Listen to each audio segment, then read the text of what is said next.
கர்த்தருடைய பரிசுத்த நாமத்திற்கு மகிமை உண்டாவதாக. தேவனுடைய மகிமையான அல்லது மகத்துவமான நாமங்கள் என்கிற தலைப்பிலே நாம் தொடர்ந்து தியானித்து கொண்டிருக்கிறோம். இன்றைக்கு 21வது நாமமாக பிரதான ஆசாரியன் அல்லது பரிந்து பேசுபவர், ஆங்கிலத்திலே சொல்லும்போது சீஃப் பிரீஸ்ட் ஆர் அட்வொகேட் என்ற தலைப்பிலே நாம் தியானிக்க போகிறோம். அதற்கு முன்பாக ஒரு நிமிடம் நம்முடைய கண்களை மூடி தலைகளை தாழ்த்தி அந்த பிரதான ஆசாரியனை அந்த நோக்கி பரிந்து பேசுகிற தேவனை நோக்கி நாம் ஜெபிப்போம். நல்ல ஆண்டவரே, நாங்கள் உம்மை நன்றியோடு கூட துதிக்கிறோம். எங்களுக்காக பிதாவினிடத்தில் பரிந்து பேசுகிற பிரதான ஆசாரியனாய் நீ இருக்கிறபடினால் உம்மை துதிக்கிறோம். ஆண்டவரே, ஸ்தோத்தரிக்கிறோம் ஆண்டவரே. இன்றைக்கும் ஆண்டவரே, நாங்கள் தியானிக்க போகிற வசனங்கள் மூலமாக கர்த்தர் எங்களோடு கூட நீர் பேசும்படியாய் ஜெபிக்கிறோம். உம்முடைய நாமத்தை தேவரீர் மகிமைப்படுத்தும்படியாய் ஜெபிக்கிறோம். கர்த்தர் தாமே தொடர்ந்து எங்களை கரம் பிடித்து வழி நடத்துங்க. எங்களை தாழ்த்துகிறோம், வறுமை ஆக்குகிறோம். துதி கனம் மகிமையெல்லாம் நீரை எடுத்துக்கொள்ளும். இயேசு கிறிஸ்துவின் விலையேற பெற்ற நாமத்தில் ஜெபிக்கிறோம். ஜெபங்கேளும் ஜீவனுள்ள எங்கள் நல்ல பிதாவே, ஆமென். பிரதான ஆசாரியன் அல்லது பரிந்து பேசுபவர், சீஃப் பிரீஸ்ட் ஆர் அட்வொகேட் என்கிற இது தியானிக்கும்போது எபிரேயர் 2:17, அன்றியும் அவர் ஜனத்தின் பாவங்களை நிவர்த்தி செய்வதற்கு ஏதுவாக தேவ காரியங்களை குறித்து இரக்கமும் உண்மையும் உள்ள பிரதான ஆசாரியராய் இருக்கும்படி எவ்விதத்திலும் தம்முடைய சகோதரருக்கு ஒப்பாக வேண்டியதாயிருக்கிறது. நமக்காக பிதாவினிடத்தில் பரிந்து பேசுவதற்காக இரக்கமுள்ளவராக உண்மை உள்ளவராக பிரதான ஆசாரியராய் இருப்பதற்கு அவர் நம்மை போல இந்த உலகத்திலே ஒரு மனிதனாய் பிறந்தார். இயேசு கிறிஸ்து நம்முடைய மூத்த சகோதரன். எனவே தான் எவ்விதத்திலும் தம்முடைய சகோதரருக்கு ஒப்பாக வேண்டியதாயிருக்கிறது. நம்ம ஒரு வகையிலே நாம் அவருடைய பிள்ளைகளாக இருந்தாலும் ஒரு வகையிலே அவர் நம்முடைய மூத்த சகோதரனாக இருக்கிறார். நம்முடைய அண்ணனாக, மூத்த அண்ணனாக ஆண்டவராய் இயேசு கிறிஸ்து நம்மோடு கூட இருந்து நமக்காக பரிந்து பேசுகிறார்.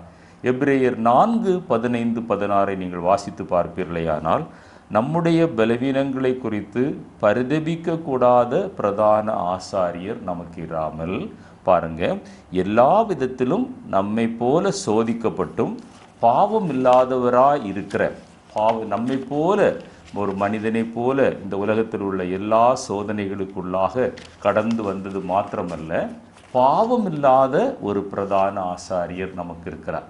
ஒரு நீதிபதியினிடத்திலே நமக்காக ஒருவர் வழக்காட வேண்டும் என்றால் அவர் அந்த குற்றத்தை செய்யாதவராய் இருக்க வேண்டும்.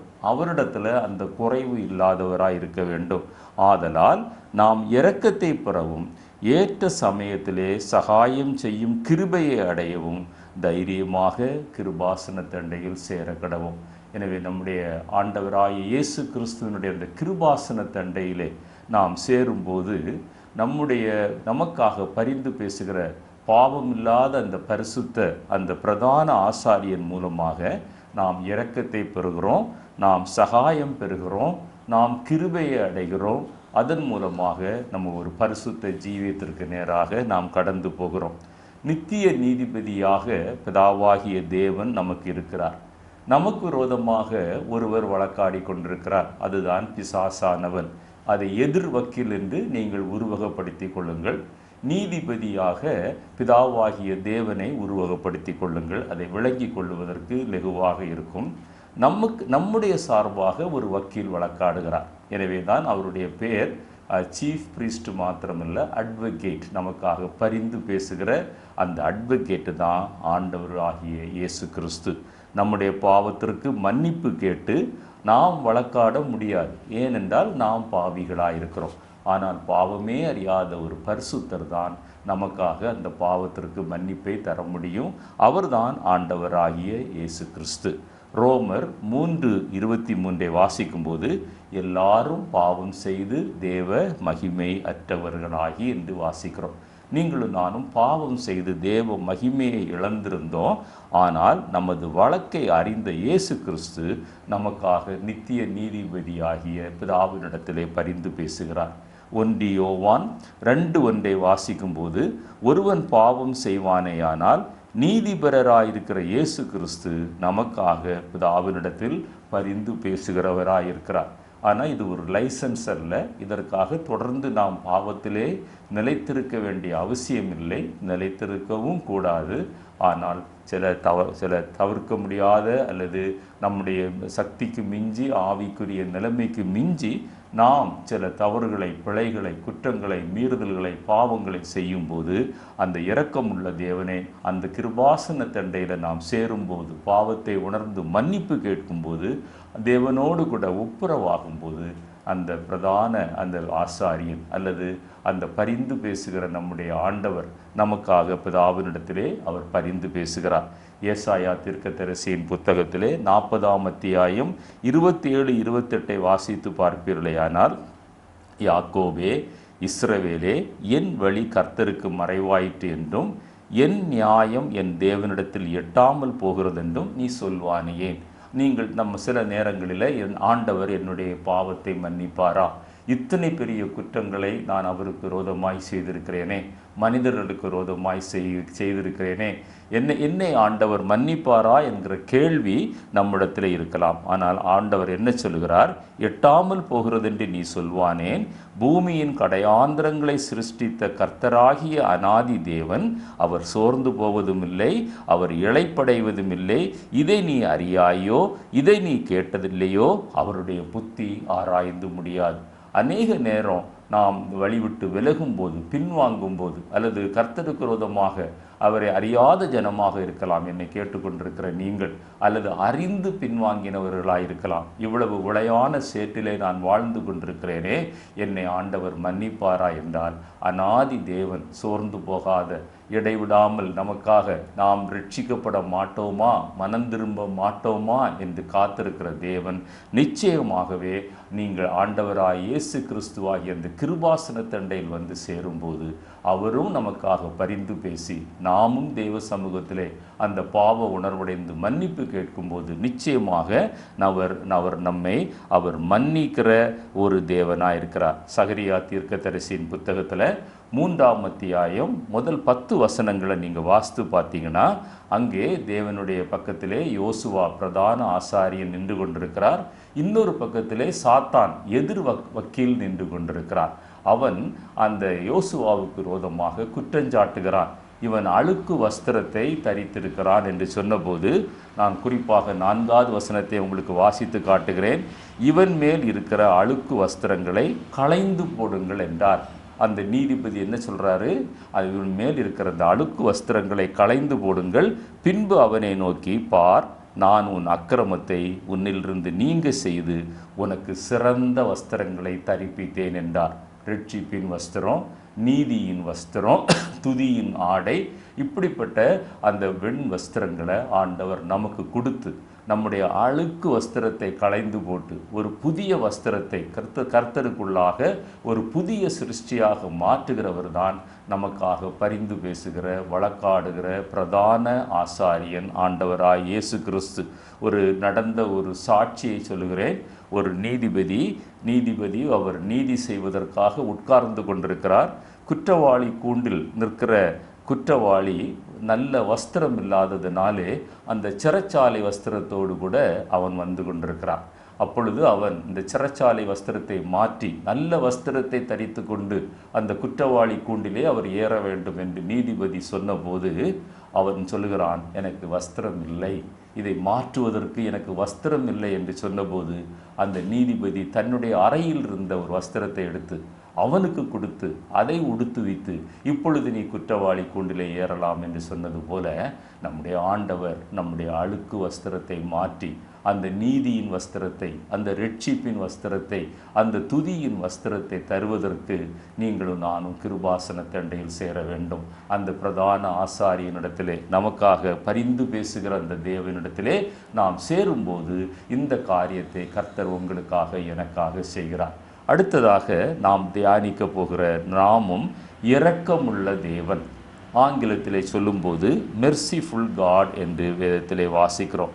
தமிழ் வேதாகமத்திலே பல இடங்களிலே இந்த மெர்சிஃபுல் காட் என்கிற அந்த பதத்தை இரக்கமுள்ள தேவன் என்று மொழிபெயர்க்காமல் கிருபை உள்ள தேவன் என்று மொழிபெயர்த்திருக்கிறார்கள். ரெண்டும் ஒரே அர்த்தம்தான். இரக்கமும் கிருபையும் இரட்டை சகோதரர்களை போன்றவர்கள் தான். எரேமியா 3:12 நான் இரக்கமுள்ளவர் என்று கர்த்தர் சொல்லுகிறார். நான் இரக்கமுள்ளவர் என்று. தமிழ் வேதாகமத்தில் நீங்கள் வாசிக்கும் போது நான் கிருபை உள்ளவர் என்று கர்த்தர் சொல்லுகிறார் என்று அங்கே எழுதப்பட்டிருக்கும். லூக்கா 6:36 வாசித்து பார்ப்பீர்களேயானால், ஆகையால் உங்கள் பிதா இரக்கமுள்ளவராய் இருக்கிறது போல நீங்களும் இரக்கமுள்ளவர்களாயிருங்கள். நம்ம இரக்கம் பாராட்டும் போது கர்த்தர் நமக்கு அதிக இரக்கத்தை பாராட்டுகிறதாம். ஆண்டவராய் இயேசு கிறிஸ்து அதைத்தான் நமக்கு கற்றுக் கொடுக்கிறார். உங்களுடைய பிதா இரக்கமுள்ளவராய் இருக்கிறது போல நீங்களும் இரக்கமுள்ளவர்களாய் இருங்கள். நம்ம இரக்கம் எவ்வளவு தூரம் மற்றவர்களுக்கு நாம் இரக்கம் செய்கிறோமோ, நமக்கு விரோதமாய் பேசினவங்க, கிரியை செய்தவங்க, இன்னும் அதை செய்து கொண்டிருக்கிறவங்க, அவர்களிடத்தில் நீங்களும் நானும் இரக்கம் பாராட்டி அந்த பிரதான ஆசாரியன் கிருபாசன தண்டையில் அவர்கள் போய் ரட்சிக்கப்பட வேண்டும் என்று நாம் ஜெபிக்க வேண்டும். அப்படி ஜெபிக்கும்போது அந்த இரக்கமுள்ள பிதா நம்மிடத்தில் இன்னும் அதிக இரக்கத்தை காட்டுவார். மத்தேயு 9:13 நான் வாசிக்கிறேன். பலியை அல்ல, இரக்கத்தையே விரும்புகிறேன். நாம் செலுத்துகிற எல்லா பலியை காட்டிலும் மற்றவர்களிடத்தில் நாம் காட்டுகிற இரக்கத்தை கர்த்தர் அதிகமாக விரும்புகிறார். பலியை அல்ல, இரக்கத்தையே விரும்புகிறேன் என்பதன் கருத்து இன்னதென்று போய் கற்றுக்கொள்ளுங்கள் என்று ஆண்டவராய் இயேசு கிறிஸ்து சொல்லுகிறார். இன்றைக்கு நாம் அநேக கிறிஸ்தவர்கள் ஆவிக்குரிய விசுவாசிகள் என்று சொல்லுகிறவங்க ஞானஸ்நானம் பெற்றிருக்கிறாங்க, பரிசுத்த ஆவியின் அபிஷேகம் பெற்றிருக்கிறாங்க. ஆனால் தங்களுடைய தனிப்பட்ட வாழ்க்கையிலே அல்லது குடும்ப வாழ்க்கையிலே அல்லது சமுதாய வாழ்க்கையிலே இரக்கத்தை காட்ட தவறி விடுகிறார்கள். எனவே தான் ஆண்டவர் சொல்லுகிறார், இரக்கத்தை எப்படி காட்டுவதென்று போய் கற்றுக்கொள்ளுங்கள். நீதிமான்களை அல்ல, பாவிகளையே மனம் திரும்புவதற்கு நான் அழைக்க வந்தேன் என்றார். யாரையும் நீங்கள் குற்றப்படுத்தாதீர்கள், யாரையும் நியாயம் தீர்க்காதீர்கள். நாம் குற்றவாளிகள் என்று நினைக்கிறவர்களை, நாம் பாவிகள் என்று நினைக்கிறவர்களை, அவர்களை அழைப்பதற்காக ஆண்டவராய் இயேசு கிறிஸ்து உலகத்திலே வந்தார். நாம் பாவிகளாய் இருக்கையில்தான் ஆண்டவர் நம்மையும் ரட்சித்தார். எபிரேயர் 8:12 நீங்கள் வாசித்து பார்ப்பீர்களேயானால், ஏனெனில் நான் அவர்களின் அநியாயங்களை இரக்கமாய் மன்னித்து என்று மூலபாஷையிலே இருக்கிறது. தமிழ் வேதாகமத்திலே கிருபையாய் மன்னித்து அவர்கள் பாவங்களையும் அக்கிரமங்களையும் இனி நினைவு கூறாமல் இருப்பேன் என்று கர்த்தர் சொல்லுகிறார். அப்போ இரக்கம் காட்டுவதனுடைய ஒரு டைமென்ஷன் அல்லது இன்னொரு பரிணாமம் என்னன்னா, நமக்கு ரோதமாய் பாவம் செய்தவர்களை நம்ம மன்னிப்பது மாத்திரமல்ல, அதை இனி நினைவு கூறாமல் இருப்பது. ஆண்டவர் அதுதான் சொல்லுகிறார், நான் நினைவு கூறாமலும் இருப்பேன் என்று கர்த்தர் சொல்கிறார். இதுதான் கர்த்தருடைய இரக்கத்திற்கும் மனிதனுடைய இரக்கத்திற்கும் உள்ள வித்தியாசம். மனிதர்கள் அநேகர் மன்னிப்பார்கள், ஆனால் மறக்க மாட்டார்கள். இருதயத்தின் ஒரு ஓரத்தில் அது ஒட்டி கொண்டிருக்கும். அதை ஆண்டவர் இந்த நாளிலே நம்மை விட்டு அகற்ற விரும்புகிறார். யாக்கோபு 5:11 வாசித்து பாருங்கள். இதோ பொறுமையாய் இருக்கிறவர்களை பாக்கியவான்கள் என்கிறோமே, யோபுவின் பொறுமையை குறித்து கேள்விப்பட்டிருக்கிறீர்கள், கர்த்தருடைய செயலின் முடிவையும் கண்டிருக்கிறீர்கள். கர்த்தர் மிகுந்த உருக்கமும் இரக்கமும் உள்ளவராயிருக்கிறார். அவர்கிட்ட உருக்கமும் இருக்குது, இரக்கமும் இருக்குது. இது நம்மிடத்துல வர வேண்டும். நம்முடைய மனது உருகுனா தான் மற்றவர்கள் மேலே நாம் இரக்கம் காட்ட முடியும். மனதுருகிற ஒரு விசுவாசி தான் இரக்கம் காட்டுவான். இரக்கம் காட்டுகிறதனுடைய ஒரு அர்த்தம், அவங்க நமக்கு விரோதமாய் பேசி இருந்தாலும் அதை மன்னித்து மறக்க வேண்டும். தேவன் நம்மேல் வைத்த அந்த இரக்கத்தின் ஆழத்தை நம்ம ருசித்து பார்க்க வேண்டும், அதை நம்ம அறிய வேண்டும். அவரது பரிசுத்தத்தில் பாருங்க, அவர் எவ்வளவு பரிசுத்தர், தீமையை காண மாட்டாத சுத்த கண்ணன். நான் பரிசுத்தர், ஆகையால் நீங்களும் பரிசுத்தராயிருங்கள், யாரும் சேரக்கூடாத ஒளியில வாசம் பண்ணுகிற அந்த பரிசுத்த தேவன் மனிதனுடைய பாவத்தின் அந்த உச்ச கட்டத்தில் தான் அவர் அவனிடத்தில் இரக்கம் காட்டுகிறார். அவருக்கு பாவம் என்றால் என்னவென்றே தெரியாது, பாவம் அறியாதவர். ஆனால் பாவத்தில் மூழ்கி கடந்த ஒரு மனுக்குலத்தின் மேலே அவர் இரக்கம் காட்டுகிறார். இதுதான் அந்த பின்னணி. பாருங்க, அந்த மகா பரிசுத்த ஸ்தலத்தில் வருடத்திற்கு ஒரு முறை தான் அந்த பிரதான ஆசாரியன் உள்ளே போவார். அதை சுத்திகரிப்பிற்காக உள்ளே போவார். அட்டோன்மெண்ட் என்று ஆங்கிலத்திலே நாம் சொல்லுகிறோம். ஆனால் இஸ்ரவேலர்களுடைய கீழ்ப்படியாமையினால அவர்களால் அந்த பிரதான ஆசாரியன் உட்பிரவேசித்தது போல அவர்களால் உட்பிரவேசிக்க முடியலை. அவர்கள் தூரமாகவே நின்றார்கள், விலகியே நின்றார்கள். அவர்கள் பரிசுத்த ஸ்தலத்திற்குள்ள அவர்கள் விடுதலையோடு கூட வர முடியவில்லை. ஆனால் ஆண்டவராய் இயேசு கிறிஸ்து கல்வாரி சிலுவையிலே தொங்கும்போது அந்த தேவாலயத்தின் திரைச்சீலை அது மேலிருந்து கீழாக ரெண்டாக பிரிந்தது. அது என்னவென்றால், இன்றைக்கு நீங்களும் நானும் விடுதலையோடு கூட அப்பா பிதாவே என்று அழைத்து கொண்டு அவருடைய கிட்டி சேர்கிற அனுபவம், அந்த மகா பரிசுத்த ஸ்தலத்தில் அவரை நெருங்குகிற ஒரு அனுபவத்தை நாம் பாவிகளாயிருந்த நம்மை ரட்சித்து, நம்மை சுத்திகரித்து, நம்மை பரிசுத்தப்படுத்தி அதை கொடுத்தாரே, அதுதான் அவருடைய இரக்கம், அவருடைய உருக்கம். அதைத்தான் நம் வாழ்க்கையில் நம்ம நினைத்து பார்க்கணும். தூரமாக இருந்தோம், இயேசுவை அறியாதவர்களாக இருந்தோம், பாகால்களை வணங்கி கொண்டிருந்தோம். இன்றைக்கு அப்பா பிதாவே என்று கூப்பிடும்படியான அந்த ஒரு கிட்டி சேருகிற ஒரு அனுபவத்தில் ஆண்டவர் நம்மை நடத்தி கொண்டு வந்திருக்கிறாரே, அதுதான் கர்த்தருடைய இரக்கம். யாத்திராகமம் 25ஆம் அதிகாரம் அந்த 10லிருந்து 28 வரை வாசித்து பாருங்கள். எபேசியர் 2ஆம் அத்தியாயம் 1லிருந்து 5 வரை வாசித்து பாருங்கள். இந்த கருத்தை நீங்கள் அங்கே விளங்கி கொள்ள முடியும். அந்த கிட்டி சேர்கிற அனுபவம் அது கர்த்தராகிய இயேசு கிறிஸ்துவின் மூலமாக, அந்த பிதாவாகிய தேவனுடைய இரக்கத்தின் மூலமாக, உருக்கத்தின் மூலமாக நீங்களும் நானும் அந்த ஸ்லாக்கியத்தை பெற்றிருக்கிறோம். காணி ஆட்சிக்கு புறம்பாயிருந்தோம், தூரமாயிருந்தோம், தேவனை அறியாதவர்களாயிருந்தோம், பாகால்களின் நாமங்களை உச்சரித்து கொண்டிருந்தோம், எத்தனையோ முறைமைகள், சடங்காச்சாரங்கள், வழிபாடுகளுக்கு அடிமைகளாயிருந்தோம். ஆனால் கர்த்தர் இன்றைக்கு நம்மை விடுதலையாக்கி இருக்கிறார். அதுதான் அவருடைய இரக்கம், அதுதான் அவருடைய உருக்கம். எனவே மற்றவர்களையும் அதே கண்ணோட்டத்தோடு நீங்களும் நானும் பார்க்க வேண்டும். 89ஆம் சங்கீதத்தில் முதல் வசனத்தை நான் சுட்டி காட்டுகிறேன். கர்த்தரின் இரக்கங்களை என்றென்றும் பாடுவேன். நம்முடைய தமிழ் வேதாகமத்தில் கிருபைகள் என்று எழுதப்பட்டிருக்கிறது. கர்த்தரின் இரக்கங்களை என்றென்றைக்கும் பாடுவேன். பாடுவது மாத்திரமல்ல, அதை ப்ராக்டிஸும் பண்ணணும். அநேகர் இன்றைக்கு பாடுறாங்க, ஆனால் ப்ராக்டிஸ் பண்ணுறதில்ல. 67ஆம் சங்கீதம் 2வது வசனத்தில், தேவரீர் எங்களுக்கு இறங்கி எங்களை ஆசீர்வதித்து உமது முகத்தை எங்கள் மேல் பிரகாசிக்க பண்ணும். அந்த தேவ பிரசன்னத்தில் மகிழ்ந்து களி கூறுகிற அனுபவம், ஆவியின் அபிஷேகத்தில் நிரம்புகிற அனுபவம், நம்மை காண்கிறவர்கள் கிறிஸ்துவை காண்கிற ஒரு அனுபவம், கிறிஸ்துவின் சாயலை தரித்து கொண்டிருக்கிற ஒரு அனுபவம். அப்படிப்பட்ட ஒரு கிருபையெல்லாம் எப்படி வந்தது? அந்த தேவனுடைய இரக்கம், அந்த மெர்சிஃபுல் காட், அவருடைய இரக்கத்தினால தான் இந்த சிலாக்கியங்களை நாம் பெற்றுக்கொண்டோம். 5ஆம் சங்கீதத்தில் 7வது வசனத்தை வாசித்து பாருங்கள். இரக்கமுள்ளவர்கள் பாக்கியவான்கள், அவர்கள் இரக்கம் பெறுவார்கள். நியாய தீர்ப்பு நாளிலே இரக்கம் முந்திக் கொள்ளும் என்று வேதத்தில் வாசிக்கிறோம். பாக்கியவான்களாக மாறுவதற்கு அந்த மன உருக்கம் உள்ள அந்த கர்த்தரை போல நீங்களும் நானும் இரக்கம் உள்ளவர்களாய் மாற வேண்டும். லூக்கா 18ஆம் அத்தியாயத்தில் 13வது வசனம், அந்த ஆயக்காரனுடைய ஜெபத்தில் ஒரு காரியத்தை சுட்டி காட்ட விரும்புகிறேன். தேவனே, பாவியாகிய என்மேல் இரக்கமாயிரும். தமிழ் வேதாகமத்தில் கிருபையாயிரும் என்று எழுதப்பட்டிருக்கிறது. இரக்கமாயிரும். நம்ம ஆண்டவரிடத்தில் இரக்கத்தை நாடுகிறோம், ஆனால் இரக்கத்தை பெற்ற நாம் மற்றவர்களுக்கு அந்த இரக்கத்தை நாம் கொடுக்கிறோமா என்பதை நாம் தியானித்து பார்க்க வேண்டும், சிந்தித்து பார்க்க வேண்டும். அப்பொழுதுதான் அந்த இரக்கம் நம்மிடத்தில் பெருகும். அந்த இரக்கத்தை நம்முடைய வாழ்க்கையில் அபியாசப்படுத்துவோம். இன்னும் அநேகர் அந்த இரக்கம் உள்ள தேவனிடத்தில் கிட்டி சேருவார்கள். 23வது நாமமாக யூதா கோத்திரத்தின் சிங்கம்.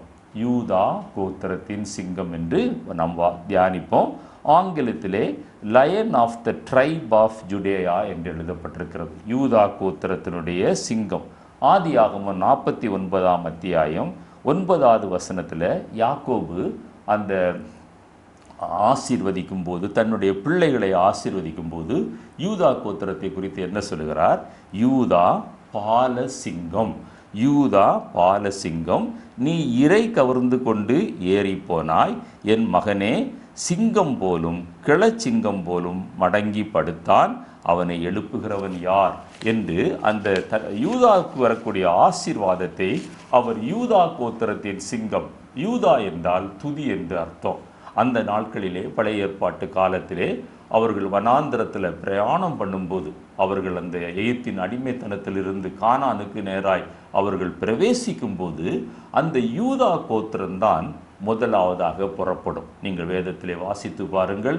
ஆண்டவருடைய அந்த மகிமை கூடாரத்தை விட்டு புறப்படும் போது இவர்களும் தங்களுடைய கூடாரங்களை விட்டு புறப்படுவார்கள். யார் முதலில் புறப்பட வேண்டும் என்றால் யூதா கோத்திரம்தான் புறப்பட வேண்டும். அதே போல பழைய ஏற்பாட்டு காலத்தில் வாஸ்து பாருங்க, யுத்தத்திற்கு போகிறது யார் முதலிலே புறப்பட்டு போக வேண்டும்? யூதா கோத்திரத்து சிங்கம் புறப்பட்டு போக வேண்டும். அப்போ இந்த சிங்கத்தை போன்ற ஒரு அனுபவம், சிங்கம் பின்னடையாது என்று வேதத்திலே வாசிக்கிறோம். எல்லா வசனங்களையும் நமக்கு சொல்வதற்கு நேரம் இல்லை. அந்த யூதா கோத்திரத்தின் சிங்கத்தில் தான் ஆண்டவராய் இயேசு கிறிஸ்து தோன்றினார். தாவீதின் வம்சத்தில் அவர் தோன்றினார். அவர் மூலமாக ஒரு ரட்சிப்பு நமக்கு ஏற்பட்டது. எனவே இந்த யூதா கோத்திரம் என்பது மிக ஒரு அருமையான ஒரு நாமம். ஆண்டவருக்கு கொடுக்கப்பட்ட பேர், அவர் யூதா கோத்திரத்து சிங்கம். அவர் சிங்கமாக வெளிப்பட்டார். இந்த வெளிப்படுத்தின விசேஷம் 5ஆம் அத்தியாயம் 5வது வசனத்தில் யூதா கோத்திரத்து சிங்கமும், அவருடைய பேரை எப்படி ஆவியானவர் சொல்றார் பாருங்க, யூதா கோத்திரத்து சிங்கமும் தாவீதின் வேறுமானவர். தாவீதின் வம்சத்தை அங்கே குறிக்கப்பட்டிருக்கிறது. புஸ்தகத்தை திறக்கவும் அதன் 7 முத்திரைகளை உடைக்கவும் ஜெயம் கொண்டிருக்கிறார் என்றான் என்று எழுதப்பட்டிருக்கிறது. பாருங்க, அவர் ஆண்டவராக இயேசு கிறிஸ்துவை ஆவியானவர் அறிமுகப்படுத்தும் போது யூதா கோத்திரத்தின் சிங்கமும் அவர் தாவீதின் வேறுமானவர். யூதா என்கிற அந்த கோத்திரத்தில், தாவீதின் வம்சத்தில் பிறந்த ஆண்டவராக இயேசு கிறிஸ்து நம்முடைய இரட்சகர். அந்த சிங்கத்தை பற்றி நாம் பேச வேண்டும் என்றால் அநேக காரியங்களை சொல்லலாம். அது பின்னடையாது. கர்த்தருடைய காரியங்களில் நீங்களும் நானும் பின்னடையாத ஒரு அனுபவம். யுத்தத்திற்கு முதலில் புறப்படுவது போல நீங்களும் நானும் கர்த்தருடைய காரியங்களில் முன்னே முடங்கி செல்லுகிற ஒரு அனுபவம். அந்த கர்த்தருடைய அந்த ஆட்டுக்கடா அந்த முன்னே நடந்து செல்வது போல நீங்களும் நானும் கர்த்தருடைய மந்தைக்கு முன்பாக நடக்கிற ஆட்டுக்கடா என்று நீங்கள் வாசிக்கிறோம். அதே போல கர்த்தருடைய காரியத்தில் நீங்களும் நானும் முன்னிருக்க வேண்டும். அவருக்காக எழும்பி பிரகாசிக்க வேண்டும். அது பின்னடையாமல் இருக்க வேண்டும். யோபுவின் புத்தகம் 10ஆம் அத்தியாயம் 16வது வசனத்தில், சிங்கத்தை போல என்னை வேட்டையாடி எனக்கு விரோதமாய் உமது அதிசய வல்லமையை விளங்க பண்ணுகிறீர் என்று சொல்லுகிறார். சிங்கத்தை வேட்டையாடுவது கஷ்டம். அது காட்டு மிருகங்களில் அது ராஜா என்று சொல்லப்பட்டிருக்கிறது. ஆனால் யோபு தன்னுடைய உபத்திரவங்களில் பாடுகளுக்கு மத்தியில் என்ன சொல்றாரு, நீர் என்னை சிங்கத்தை போல வேட்டையாடி, அது சிங்கம் இன்னொரு மனிதனை வேட்டையாடுவது போல வேட்டையாடுகிறார். அவ்வளோ வலிமையான ஒரு மிருகம். சிங்கத்தின் பிடியில் இருந்து யாரும் தப்ப முடியாது. சிங்கத்தை யாரும் மேற்கொள்ள முடியாது. அவ்வளவு உபத்திரவங்களுக்குள்ளாக யோபு கடந்து போகிறார் என்று சொல்வதற்கு யோபு சொல்கிற பதம் என்னவென்றால், சிங்கத்தை போல நீர் என்னை வேட்டையாடுகிறேன். சிங்கத்தில் பிடியிலிருந்து தப்ப முடியாது. அதுபோல அன்றைக்கு யோபுவுக்கு அவ்வளவு பாடுகள் இருந்தது, உபத்திரவங்கள் இருந்தது. ஆனாலும் யோபு கர்த்தரை மறுதளிக்கவே இல்லை. கர்த்தர் கொடுத்தார், கர்த்தர் எடுத்தார் என்று கர்த்தருடைய நாமத்தை அவர் உயர்த்துவதை பார்க்கிறோம். என்னை கேட்டுக்கொண்டிருக்கிற அருமையான தேவனுடைய பிள்ளையே, அந்த வசனம் தொடர்ந்து சொல்லுகிறது, எனக்கு விரோதமாய் உமது அதிசய வல்லமையை விளங்க பண்ணுகிறேன். ஆண்டவர் நமக்குடைய வாழ்க்கையில் உபத்திரவங்கள் அல்லது பாடுகள் அல்லது நிந்தைகள் அல்லது அவமானங்கள் அவர் நம்முடைய வாழ்க்கையில் அனுமதிக்கும் போது, அந்த யூதா கோத்திரத்து சிங்கம் நமக்கு எதற்காக அனுமதிக்கிறார் என்றால், நம்மை புடமிடுவதற்காக அனுமதிக்கலாம். அல்லது இரட்டிப்பான நன்மைகளை யோபு பெற்றுக்கொள்வதற்கு அவரை புடமிட்டது போல நமக்கு ஒரு பெரிய ஆசீர்வாதத்தை பின்னாலே தருவதற்கு நம்ம அனுமதிக்கலாம். அல்லது நம்முடைய ஆவிக்குரிய அந்த மென்டல் ஸ்டெபிலிட்டி அல்லது நம்முடைய ஆவிக்குரிய நிலைமையின் அந்த உத்தரவாதம் அல்லது உறுதித்தன்மையை ஆண்டவர் சோதிப்பதற்காக ஆண்டவர் அனுமதிக்கலாம். எனவே பாடுகள் உபத்திரவங்கள் வரும்போது யோபு சொன்ன வார்த்தையை நினைத்து பாருங்கள். சிங்கத்தை போல என்னை வேட்டையாடி உம்முடைய அதிசய வல்லமையை என்னுடைய வாழ்க்கையிலே வழங்க பண்ணுகிறேன். அந்த யூதா கோத்திரத்து சிங்கம் என்று நினைக்கும் போது அந்த ஒரு காரியம் நம்முடைய வாழ்க்கையிலே இதுவுமாய் இருக்க வேண்டும். நம்முடைய உபத்திரவங்களுக்கு மத்தியில், பாடுகளுக்கு மத்தியில் நீங்களும் நானும் கர்த்தரை உறுதியாய் பற்றி கொள்ள வேண்டும். ஓசியா தீர்க்கதரிசியின் புத்தகம் 5ஆம் அத்தியாயம் 14-15 நாம் வாசிக்கும்போது, நான் எப்ராயிமுக்கு சிங்கத்தை போலவும் யூதாவின் வம்சத்தாருக்கு பால சிங்கத்தை போலவும் இருப்பேன். இது ஆண்டவர் நமக்கு கொடுக்கிற வாக்கு தத்தம். ஆண்டவர் நமக்கு ஒரு யூதா கோத்திரத்து சிங்கம் என்று நாம் சொன்னால் அந்த பேருக்கு ஒரு அர்த்தம் இருக்குது. அவர் நமக்கு ஒரு பாதுகாவலராக இருக்கிறார். காட்டு மிருகங்களில் அந்த சிங்கம் அந்த காட்டில் இருந்து அது தன்னுடைய சத்தத்தை உயர்த்தும் போது அந்த முழு காடுமே அதிர்கிறது, மற்ற மிருகங்களெல்லாம் ஓடி பதுங்கி கொள்கிறது. அதுபோல அந்த யூதா கோத்திரத்து சிங்கத்தை தங்களுடைய வாழ்க்கையிலே சொந்த இரட்சகராக ஏற்றுக்கொள்கிற ஒவ்வொருவருக்கும் ஆண்டவர் ஒரு சிங்கத்தை போலவும் ஒரு பால சிங்கத்தை போலவும் நமக்கு ஒரு பாதுகாப்பை தருகிறார். அரணான கோட்டையாக இருக்கிறார். எல்லா இக்கட்டுகளுக்கும் நம்மை நீங்களாக்கி விடுவிக்கிற தேவனாய் இருக்கிறார். என்னை கேட்டுக்கொண்டிருக்கிற அருமையான தேவனுடைய பிள்ளையே, அந்த யூதா கோத்திரத்து சிங்கம் உங்களோடு கூட இருக்கிறார். உங்களுடைய உபத்திரவத்தின் மத்தியில் உங்களோடு கூட இருக்கிறார். ஓசியா 11ஆம் அத்தியாயம் 9-10 வாசித்து பாருங்கள். அவர் சிங்கத்தை போல கர்ச்சிப்பார். அவர் சிங்கத்தை போல கர்ச்சிப்பார். சத்துருக்கள் நம்மை நெருக்கும் போது சத்துருவுக்கு விரோதமாய் கொடியேற்றுகிற ஆவியானவர், சத்துருவனுடைய தலையை நசுக்கினவர், சத்துருவனுடைய பிடரியை யூதாவினுடைய கரத்திலே கொடுத்தவர் அவர் சிங்கத்தை போல கர்ச்சிப்பார். அந்த கர்ச்சனைக்கு முன்னால சத்துருக்கள் விலகி ஓடுவார்கள், சிதறி ஓடுவார்கள். ஒரு பக்கமாய் வந்தால் அவர்கள் 7 பக்கமாய் சிதறி ஓடுவார்கள் என்று வேதத்திலே வாசிக்கிறோம். அவர் கர்ச்சிக்கும் போது அவர்கள் சந்ததியார் மேற்கு திசையிலிருந்து நடுங்கி வருவார்கள். இது இன்னொரு நம்ம கர்த்தருக்கு முன்பாக அவரை பணிந்து குனிந்து ஆராதிக்க பழகிக்கொள்ள வேண்டும். பயத்தோடு நடுக்கத்தோடு கர்த்தரை சேவிக்க வேண்டும். பரிசுத்த அலங்காரத்தோடு கூட கர்த்தரை தொழுது கொள்ள வேண்டும். ஆவியோடும் உண்மையோடும் கூட கர்த்தரை தொழுது கொள்ள வேண்டும். கர்த்தருடைய நாமத்தை உச்சரிக்கும் போது, தேவனுடைய சபைக்கு செல்லும் போது, வீட்டிலே குடும்ப ஜெபம் செய்யும் போது, தனி ஜெபம் செய்யும் போது ஒரு தெய்வ பயத்தோடு கூட கர்ச்சிக்கிற சிங்கமாகிய அந்த யூதா கோத்திரத்தின் சிங்கத்தோடு கூட உறவாடுகிற நேரம் என்று நீங்களும் நானும் உணர்ந்து தெய்வ பயத்தோடு கூட அவரை ஆராதிக்க வேண்டும். ஓசியா 13ஆம் அத்தியாயம் 4-8 வரை நீங்கள் வாசித்து பார்ப்பீர்களேயானாலும் அவர்களை அங்கே சிங்கம் பட்சிக்கிறது போல பட்சித்து போடுவார் என்று பயத்தில் வாசிக்கிறோம். பட்சித்து போடுகிற ஒரு அனுபவம். நம்முடைய தேவன் பட்சிக்கிற அக்கினியாக இருக்கிறாரே.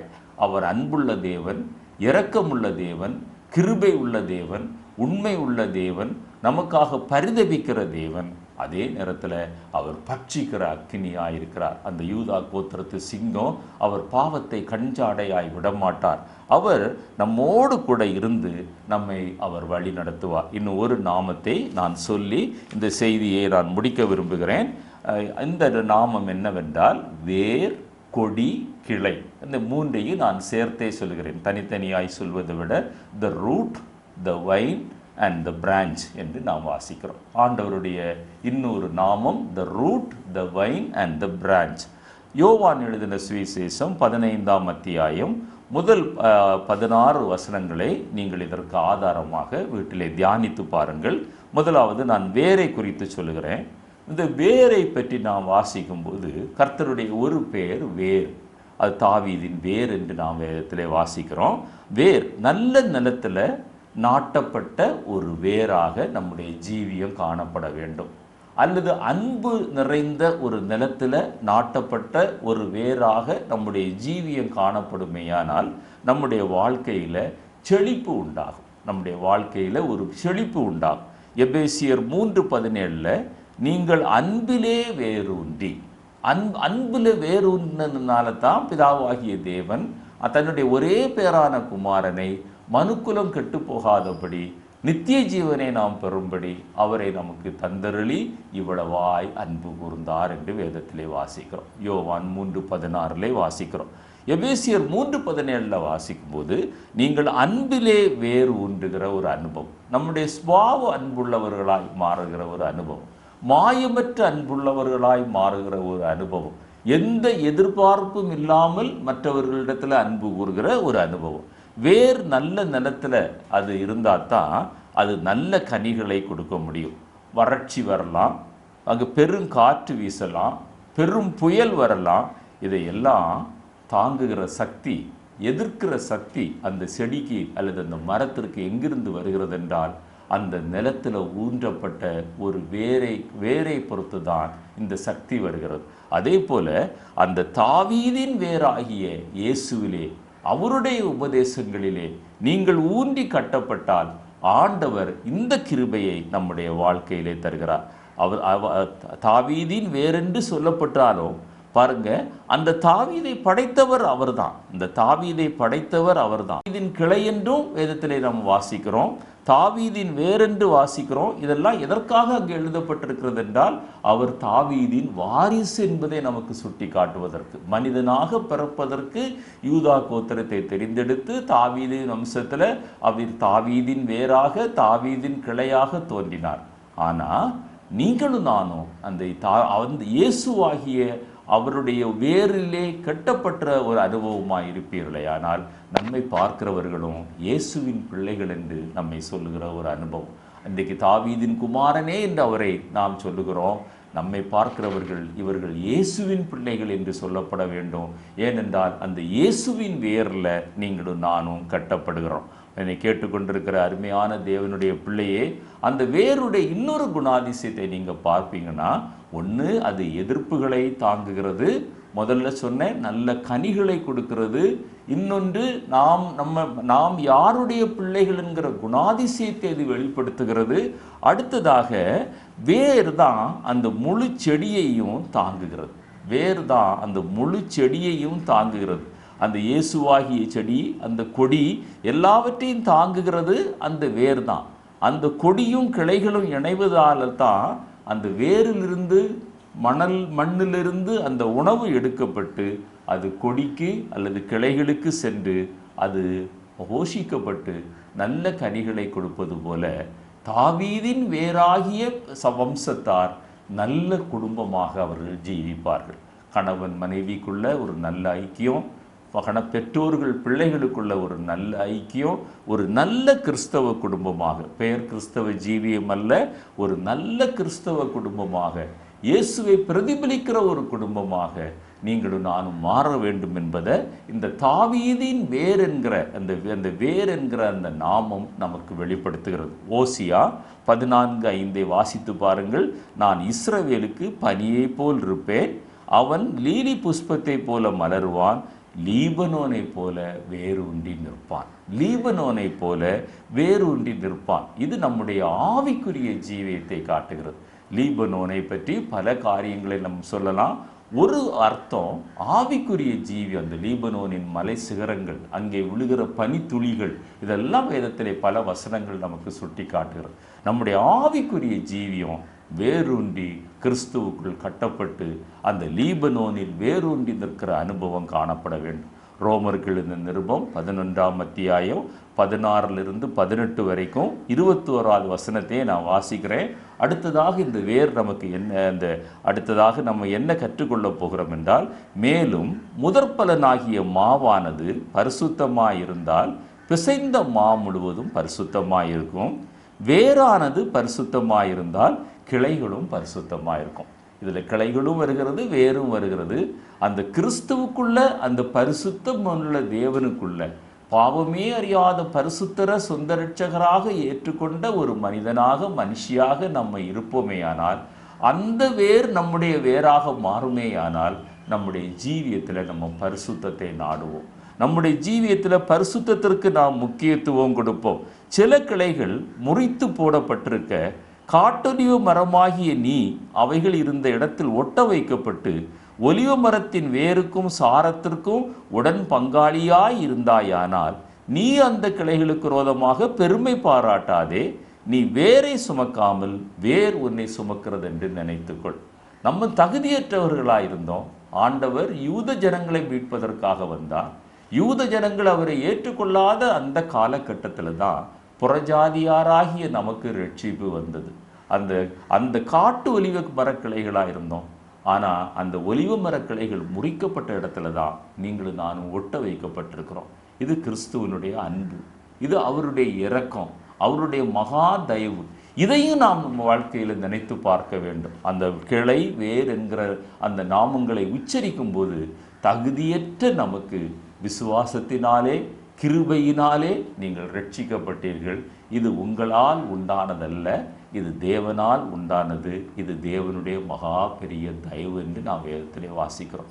எனவே நான் ரட்சிக்கப்பட்டுட்டேன், நான் ஞானஸ்நானம் பெற்றுட்டேன், நான் பரிசுத்தாவின் அபிஷேகம் பெற்றுட்டேன், நான் அந்நிய பாஷையில் பேசுகிறேன், ஆவியின் கனிகளும் வரங்களும் என்னிடத்துல இருக்கிறது என்றெல்லாம் நாம் பெருமை பாராட்ட முடியாது. எனக்கு நல்லா பிரசங்கிக்க தெரியும், நல்ல ஊழியம் செய்கிறேன்.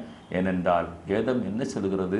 அந்த வேரில் நீ இருக்கிறதுனால தான், அந்த காட்டொலிவு மரம், அந்த ஒலிவு மரத்தில் நீ ஒட்ட வைக்கப்பட்டதுனால தான், அதுவும் முறித்து போடப்பட்ட கிளைகள் இருந்த இடத்துல ஒட்டப்பட்டதுனால தான் உனக்கு இந்த ஸ்லாக்கியம்பா. நீ பெருமை பாராட்டாதே, வேர் உன்னை சுமக்கிறது என்று நினைத்துக்கொள். நீ அந்த சுமக்கல்ல, வேறு தான் உன்னை சுமந்து கொண்டு போகிறது. இந்த ஆவிக்குரிய ஜீவியத்தில் இத்தனை வருடங்கள் நிலை தவறாமல் ஆண்டவரே கிருபையினால் நாங்கள் நிலை நிற்கிறோம் என்கிற அந்த உணர்வோடு கூட நீங்கள் நினைக்கணும், நான் இந்த ஆவிக்குரிய ஜீவியத்தில் இந்த ஓட்டத்தை ஓடினது என்னுடைய சொந்த பலத்தினால அல்ல, என்னுடைய ஞானத்தினாலும் அல்ல, என்னுடைய பிரஸ்தாபத்தினாலும் அல்ல, பட்டங்களினாலும் பதவிகளினாலும் அந்தஸ்துகளினாலும் அல்ல, தேவனுடைய மகா பெரிய கிருபை. இதை அந்த வேர் நமக்கு சுட்டி காட்டுகிறது, அந்த கிளைகள் நமக்கு சுட்டி காட்டுகிறது. அந்த 21வது வசனத்தில் சுவாப கிளைகளை தேவன் தப்ப விடாதிருக்க உன்னையும் தப்ப விட மாட்டார் என்று எச்சரிக்கையாய் நீங்கள் தான் எச்சரிக்கையாய் இருக்க வேண்டும். அந்த வேர் கிளை என்கிற அந்த நாமங்கள் எச்சரிப்பின் சத்தத்தையும் நமக்கு சுட்டி காட்டுகிறது. ஏசாயா 11ஆம் அத்தியாயத்தில் முதல் 10 வசனங்களை நீங்கள் வீட்டில் தியானித்து பாருங்கள்.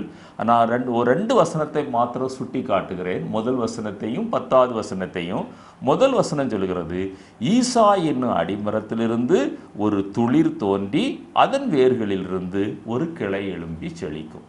அந்த கிளையும் அவர்தான், அந்த வேரும் அவர்தான்.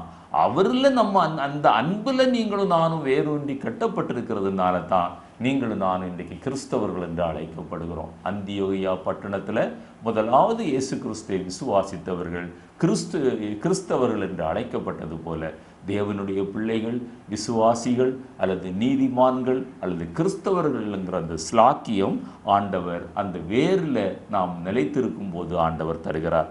10வது வசனத்திலே, அக்காலத்திலே ஜனங்களுக்கு கொடியாக நிற்கும் ஈசாயின் வேருக்காக ஜாதிகள் விசாரித்து கேட்பார்கள், அவருடைய தாபர ஸ்தலம் மகிமையாயிருக்கும். ஆத்தும அறுவடை நடக்கணும், ஜனங்கள் விசாரித்து கேட்கணும்.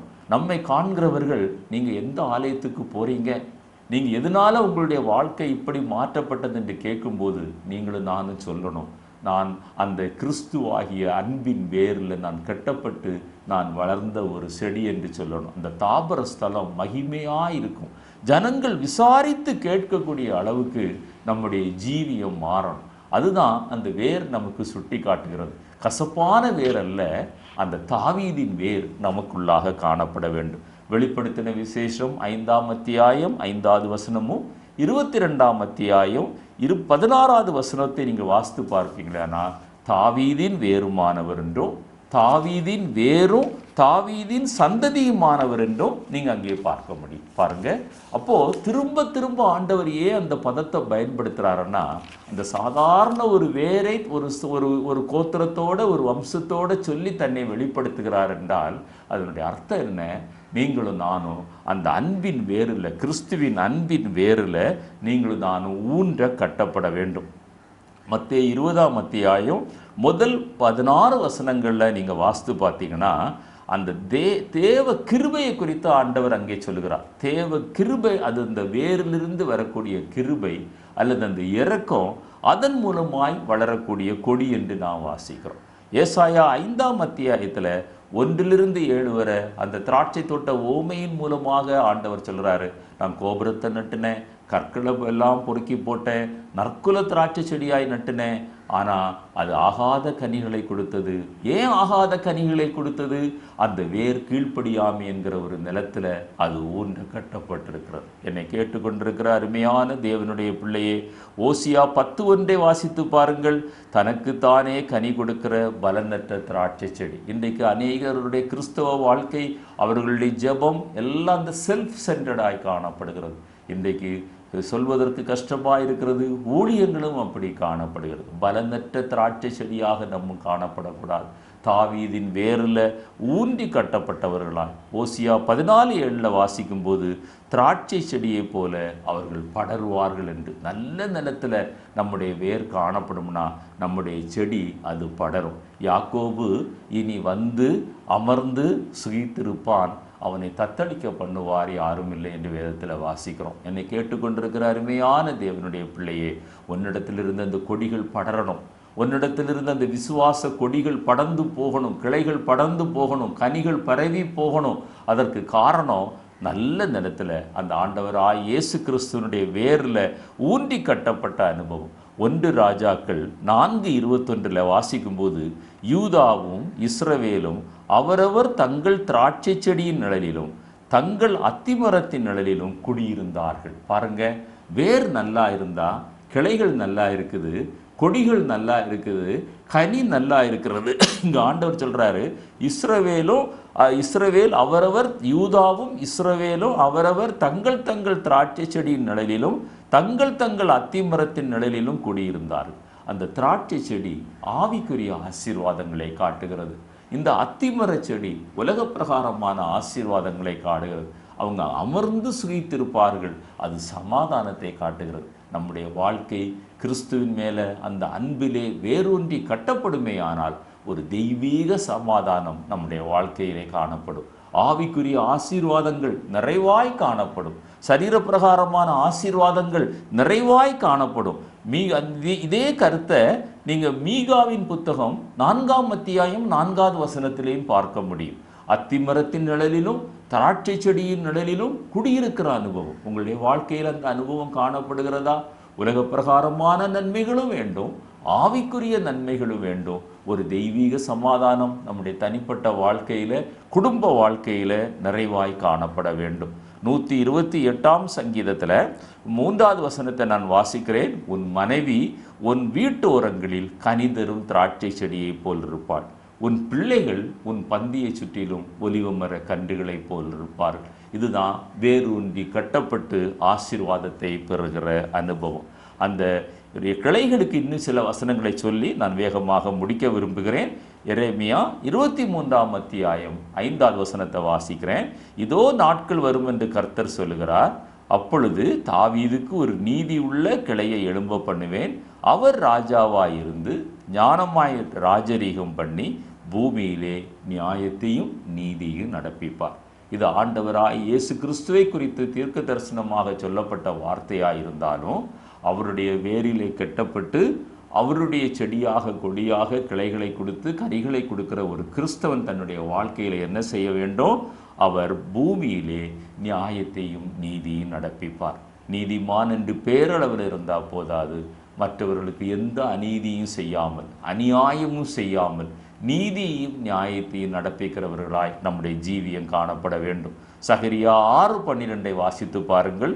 சேனைகளின் கர்த்தர் உரைக்கிறது என்னவென்றால், இதோ ஒரு புருஷன், அவருடைய நாமம் கிளை எனப்படும். இதோ ஆண்டவராய் இயேசு கிறிஸ்துவை பற்றி கூறின தீர்க்க தரிசனம்தான். அவருடைய நாமம் கிளை எனப்படும். அவர் தம்முடைய ஸ்தானத்திலிருந்து முளைத்தெழும்பி கர்த்தருடைய ஆலயத்தை கட்டுவார். கர்த்தருடைய ஆலயத்தை கட்டுவார். இது அவர் அந்த அந்த ஒரு ராஜரீகமான ஒரு வார்த்தை, ஒரு பெரிய ஒரு ராஜரீகத்தை கூட்டத்தை சேர்க்கிற ஒரு வார்த்தை. இது அவருக்காக மாத்திரம் எழுதப்பட்டதென்று நீங்கள் நம்ம நினைக்காம, அவருடைய பிள்ளைகள் ஆகிய நாமும் கர்த்தருடைய சபையை இந்த உலகத்தில் கட்டுகிறவர்களாய் காணப்பட வேண்டும். கர்த்தருடைய ராஜ்யத்திலே நாம் கட்டுகிறவர்களாய் காணப்பட வேண்டும். அந்த ராஜ்யத்தின் எல்கைகளை நீங்களும் நானும் விஸ்தாரம் பண்ணுகிறவர்களாய் காணப்பட வேண்டும். அவருடைய சித்தத்தை நிறைவேற்றுகிறவர்களாய் காணப்பட வேண்டும். அவர் ஒரு ஆலயத்தை கட்டுவார். அதுபோல நம்முடைய வாழ்க்கையில் நம்முடைய சரீரம் ஒரு ஆலயம், நம்ம ஆராதிக்கிற சபை ஒரு ஆலயம், அவருடைய ராஜ்யம் ஒரு ஆலயம். இது எல்லாவற்றையும் கட்டுகிற பணியில் நீங்களும் நானும் காணப்பட வேண்டும். நம்முடைய பலிபீடம் சரி செய்யப்பட வேண்டும். அவ்வப்போது அது பழுது நீக்கப்பட்டு செப்பனிடப்பட வேண்டும். கர்த்தருக்கு உகந்த ஜீவனுள்ள பலியாக நாம் வாழ வேண்டும். அதைத்தான் இந்த காரியங்கள் நமக்கு சுட்டி காட்டுகிறது. கடைசியாக ஒரு வசனத்தை நான் வாசித்து முடிக்க விரும்புகிறேன். சகரியா 3:8 கிளை எனப்பட்டவராகிய என் தாசனை நான் வரப்பண்ணுவேன். ஆண்டவராய் இயேசு கிறிஸ்து வருகிறார். வருகைக்கான அடையாளங்கள் வெகு வேகமாக நிறைவேறி கொண்டிருக்கிறது. வானத்தின் அதிசயங்கள், பூமியில் நடக்கிற காரியங்கள், ஆண்டவருடைய தீர்க்க தரிசன வார்த்தைகள் எல்லாம் நிறைவேறி கொண்டிருக்கிறது. நிறைவேறாத தீர்க்க தரிசனம் ஒன்று தான், உலகத்தில் உள்ள சகல சிருஷ்டிக்கும் சுவிசேஷம் பிரசங்கிக்கப்படும். அதற்காகத்தான் ஆண்டவர் உங்களை என்னை அழைத்திருக்கிறார். அந்த சகல சிருஷ்டிக்கும் சுவிசேஷம் பிரசங்கித்து முடியும் காலகட்டத்தில் ஆண்டவராய் இயேசு கிறிஸ்து வருவார். தாவீதினுடைய சிங்காசனம் ஒருவேளை வீழ்ந்து போகலாம். அந்த ஈசா என்னும் அடிமரத்திலிருந்து ஜீவனுள்ள கிளையாக அவர் முளைத்தெழும்பின போது அவர் கனிகளாக இன்றைக்கு நீங்களும் நானும் காணப்படுகிறோம். ஒரு கனி உள்ள ஜீவியத்தை ஆண்டவர் நம்மிடத்தில் எதிர்பார்க்கிறார். நம்ம பொதுவாக ஜெபிப்போம், ஆண்டவரே ஆவியின் கனிகள் எங்களுக்கு வேண்டும் என்று. நல்லது தான், ஆனால் கனி உள்ள ஒரு ஜீவியத்தை ஆண்டவர் அதற்கு மேலாக எதிர்பார்க்கிறார். அவருடைய ராஜ்யத்தை கட்டி எழுப்புவோம். அவருடைய வேராக, அவருடைய கொடியாக, அவருடைய கிளையாக வாழ்ந்து காட்டுவோம். கர்த்தர் தாமே உங்களையும் என்னையும் ஆசீர்வதிப்பாராக. இந்த செய்தி உங்களுக்கு ஆசீர்வாதமாக இருந்தால் மற்றவர்களுக்கு அறிமுகப்படுத்துங்கள். எங்களுக்காக நீங்கள் ஜெபியுங்கள், நாங்களும் உங்களுக்காக ஜெபிக்கிறோம். தேவன் தாமே நம் அனைவரையும் ஆசீர்வதிப்பாராக. ஆமென்.